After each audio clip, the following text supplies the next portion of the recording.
नमस्कार दोस्तों, एक बार फिर आप लोगों के सामने मेरे पास एक आवेदन है और मेरे हाथ में है। मैं पहले आपको 2 लाइन पढ़ के बता देता हूं ताकि पूरा मामला समझ में आ जाएगा कि मामला क्या है। ये मामला पूरा शिक्षा विभाग से जुड़ा हुआ है। मैं पहले आपको जानकारी दे दूं कि गौराबोराम प्रखंड का ये पूरा मामला है, दरभंगा जिला का मामला। यह है कि श्रीमती सुरुपति कुमारी जो थी पंचायत शिक्षिका है, वो प्राथमिक विद्यालय तेनुआ यानी गौराबोराम जिला दरभंगा में उनके विरुद्ध कार्रवाई करने के संबंध में ये आवेदन मेरे पास आया है। हम एक बार फिर उन्हीं शख्स से आपको मिलाने जा रहे हैं।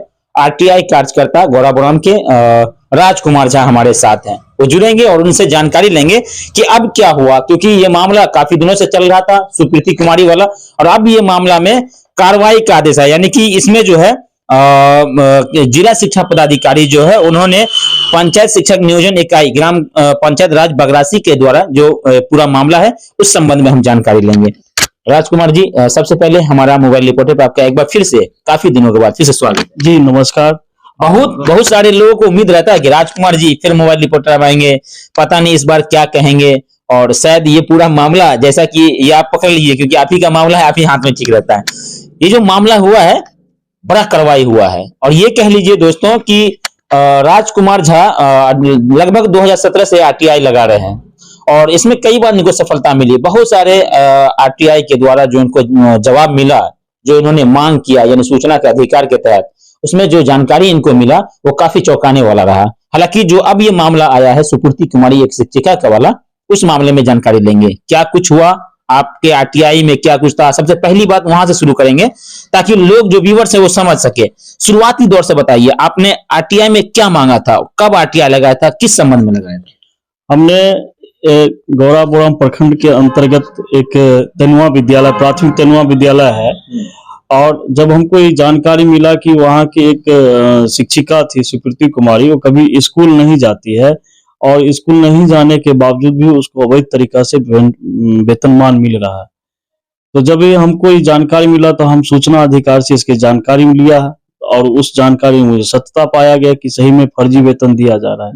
उसके बाद हमने 2022 में वहाँ जिला पदाधिकारी सर को आवेदन दिया था, और उसके बाद उन्हीं के आलोक में जिला शिक्षा पदाधिकारी के गहन जांच होने के बाद इन लोगों के ऊपर कार्रवाई किया गया। अच्छा, आपको कब ये शिक्षिका जो थी सुप्रीति कुमारी, इनका बहाली कब हुआ? 2007 में इनका बहाली हुआ था। 2007 में? जी, 2007 में बहाली हुआ। नियोजन इकाई के माध्यम से? नियोजन इकाई के माध्यम से हुआ था इनका। आपको कब पता चला कि शिक्षिका जो है फर्जी तरीके से जो है पैसे निकासी कर रही है, स्कूल नहीं जा रही है, विद्यालय में कभी नहीं पहुंची, सब मामला कब जानकारी मिला था आपको? 2021 में हमको मिला था जानकारी, और हमने 2021 और 22 के बीच में एक आरटीआई लगाया था, और उसके तहत हमको जवाब मिला था जो सही पाया गया। अच्छा, ये गौराबोराम प्रखंड के बगरासी तेनुआ मध्य विद्यालय का मामला है? हाँ, बगरासी पंचायत के अंतर्गत है। बगरासी पंचायत जी जी। इसमें हम लोगों को याद है कि जब से राजनीति कर रहे हैं और तब से लेकर के अभी तक जो पहले भी हम लोग जो जानकारी लिए हैं उसमें सबसे बड़ी कार्रवाई हुआ है। सबसे बड़ी कार्रवाई ये हुआ है कि उस शिक्षिका पर तो कार्रवाई हुआ है, और जो इनके अधिकारी थे प्रखंड शिक्षा पदाधिकारी जिन्होंने अवैध तरीका से इनको वेतन दे रहे थे, उनके ऊपर भी विभागीय कार्रवाई हुआ है। कौन थे जब आप आरटीआई लगाए थे, जिनके दौर में ये सब कुछ हुआ था, कौन थे उस समय प्रखंड शिक्षा पदाधिकारी? जमाहर सहनी थे, श्री जमाहर सहनी थे, उस समय तत्कालीन बीओ थे, और वही गलत किए थे, पूरा अवैध तरीका से वेतन दे। तो उन विभाग पे हमने विश्वास रखा, लगातार तारीख हुआ और गहन जांच हुआ। जमाहर सहनी पर भी बहुत बड़ा कार्रवाई हुआ। गौराबोराम के पूर्व यानी कि पहले जो थे, जिस समय में उस समय तत्कालीन प्रखंड शिक्षा पदाधिकारी थे जवाहर सहनी, उनके दौर का ये मामला था। तो सुप्रीति कुमारी के साथ साथ कहीं ऐसा तो नहीं कि जवाहर सहनी के ऊपर भी कार्रवाई होगी? हाँ, हम आपको बोला है ना कि गौराबोराम प्रखंड में एक बहुत बड़ी कार्रवाई हुआ है कि शिक्षिका के पर होते हुए भी उस प्रखंड शिक्षा पदाधिकारी पर कार्रवाई हुआ, जमाहर सहनी पर, और बहुत बड़ी कार्रवाई हुआ। और ये तो अभी शुरुआत है कि जमाहर सहनी जो अपने जो कार्यकाल में जो काम किए हैं, अभी तो और उनका बाकी है। अभी तो ये हुआ है, अभी प्राधिकार वाला कार्रवाई होगा। एक मामला और सुने थे राजकुमार जी की जवाहर सहनी की जो पत्नी थी बगरासी नियोजन इकाई के माध्यम से, उनका भी जो है बहाली हो गया था। उस समय में हुआ जब सरकार के द्वारा पंचायत के किसी भी पंचायत का नियोजन इकाई को रोक दिया गया था, उसके बावजूद भी उनकी पत्नी की बहाली ली गई। देखिए, इन लोगों को एक जानकारी का अभाव है। इन लोगों को 2011 में बिहार सरकार का एक चिट्ठी निकला था उस विभाग से कि जितने भी नियोजन इकाई से बचा हुआ है, जो भी है रिक्तियां हैं, उनको आप बहाली करो प्राधिकार के माध्यम से। हाँ, एक कोर्ट नियुक्त हुआ था इस विभाग से। लेकिन फिर 2012 में फिर एक चिट्ठी निकला बिहार सरकार के कि अभी सब सीट फुल हो गया है, कहीं कुछ खाली नहीं है, इसलिए इनको बंद करो। तो ये बंद हो गया पूरा। अब आप जोड़िए 2012 और ये 2021, मतलब 9 साल के बाद इन लोगों ने फर्जी काम किया। और उसमें इस प्रखंड के जो तत्कालीन बीओ थे जमाहर सानी, एक क्या बोलते हैं उस लोग का गैंग, उन टीम को पूरा बहाली किया है, फर्जी बहाली करके, जिसमें उनका पत्नी भी रंजू रानी है। तो उनकी पत्नी की बहाली? जी, उनकी पत्नी। जानकारी मिला कि उनकी पत्नी की बहाली हुई है, अभी तक उनको सैलरी नहीं आया है इतने दिन 2021 के बाद से। कैसे सैलरी आएगा? अवैध बहाली हुआ तो विभाग थोड़ी सैलरी दे देगा उसको, उन लोगों को तो बराबर कार्रवाई होगा।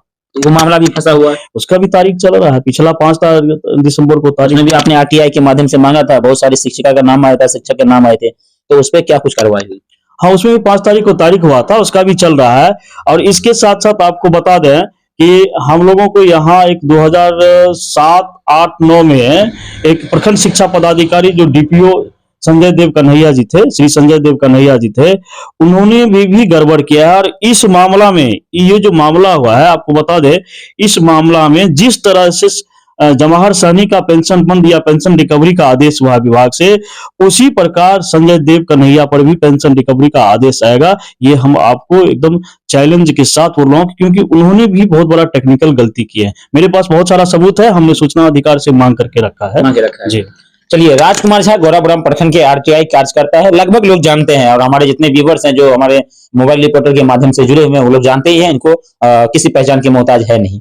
आज हमारा इनके साथ जो वार्ता हुआ वो खास मुद्दे पर हुआ। मुद्दा यह है कि एक शिक्षिका है जिसका नाम है सुप्रीति कुमारी, इनको लेकर इन्होंने आरटीआई लगाया था कि ड्यूटी पर नहीं जाती है, पैसा जो है वो फिर भी उठा रही है, इस तरह का मामला था। क्या मामला था राजकुमार जी? और कभी स्कूल जाते ही नहीं थी, और पैसा इन लोगों को वेतनमान ऐसे, मतलब इन लोगों का एक यहाँ टीम जो था गौराबुराम में, लगभग अभी भी है, हम लोग चाह रहे हैं कि उस टीम को खत्म कर देंगे।